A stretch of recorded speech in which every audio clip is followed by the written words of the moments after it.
Hello, my name is Nick DiPietro, and I'm here to talk about narrative rationality and how it works in Walter Fisher's narrative paradigm.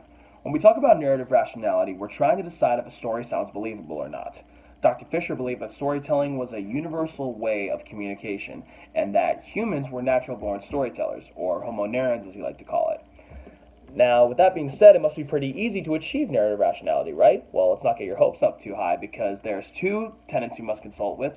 The first is narrative coherence, and this deals with the characters and the timeline and how the two work together to push the story forward in a way that makes sense. And then there is narrative fidelity, which looks at a story from an audience's perspective and sees the believability in that state of mind.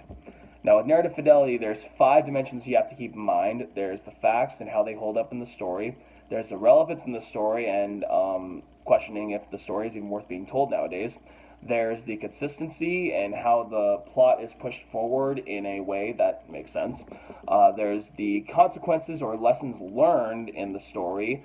And then there's transcendence and how the story transcends with the general public. Now, let's take all that we just talked about and have a discussion about my favorite Christmas story, Krampus. Now, for those of you who don't know who Krampus is, he is the devil version of Santa Claus. And instead of rewarding the good kids, he takes the bad kids and kills them and eats them. Now, the story is very far-fetched for a lot of different reasons, but let's just look at it from a narrative, rational point of view. As far as narrative coherence, the story makes a bit of sense.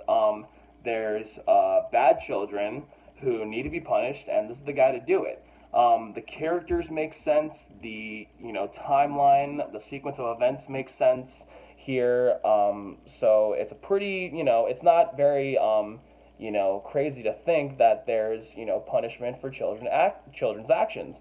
So this is just another way of getting that through to them.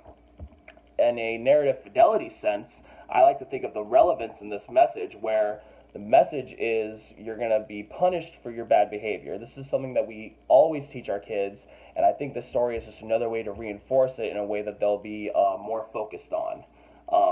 The consistency of the story makes sense. Again, there's no hero who's going to kill this guy anytime soon. He's always around, always watching your kids. Is there facts?